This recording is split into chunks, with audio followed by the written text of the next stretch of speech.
And ఇంకో విషయం కూడా చెప్తాను.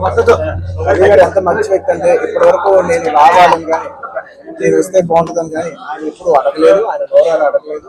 నేనే ఆయన చెప్పాను, రవి నాకు ఇలా రావాలని అన్నా కూడా ఆయన యూత్ బ్రదర్ మీకు ఇబ్బంది అవుతుంది అని ఆయన అన్నా కూడా ప్యూర్లీ నా కాలే. ఆయన వద్దన్నా కూడా అసలు ఎట్లా ఏం లేదు కదా, నాకు రావాలన్నా రావాలి.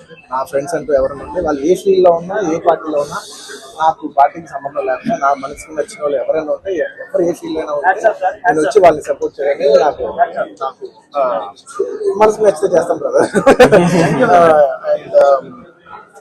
అండ్ ఆయన అస్సలు ఏం చెప్పాలంటే ఆయన అస్సలు ఏమాత్రం ఆయనకున్న సంస్కారానికి, ఆయనకున్న గౌరవానికి, ఆయనకున్న ఫ్రెండ్షిప్ కి ఆయన ఏ రోజైనా నోరు చేసి అడుగుండొచ్చు. కానీ ఆయన అసలు ఎప్పుడు అడగలేదు. నేను ఆయన అడగలేదు కాబట్టి నాకు ఇంకా ఉంది, అరే ఆయన అసలు ఎవరైతే అడగలేదు, ఎంత క్లోజ్ ఫ్రెండ్ కూడా అడగలేదు, నేనే చేయాలని చెప్పి నాకు లోపల నుంచే ఆ ఫీలింగ్ అనిపించింది. నేనుగా వచ్చాను.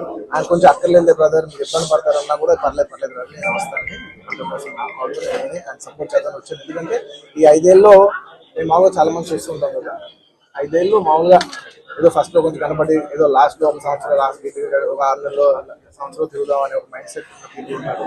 కానీ రవి గారు అలా కాకుండా 4-5 ఏళ్ళు ఆయన మొత్తం ఆయన ప్రాణం, ఆయన మనసంతా కూడా ఆయన నియోజకవర్గం మీద ఉంటే నాకు అర్థమవుతుంది ఎంత అంటే ఒక కష్టపడి పనిచేసే పర్సన్ కి అవతల పర్సన్ కష్టపడి నాకు తెలిసిపోతుంది.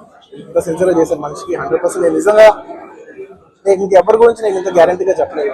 ఈ వ్యక్తి ఇంత కష్టపడ్డా నేను దగ్గర నుంచి కళ్ళారా చూశాను కాబట్టి నేను చెప్పలేదు.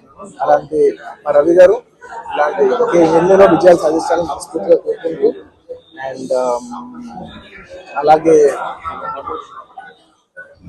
ప్రజలందరికీ మంచి జరగాలని కోరుకుంటూ సెలవు.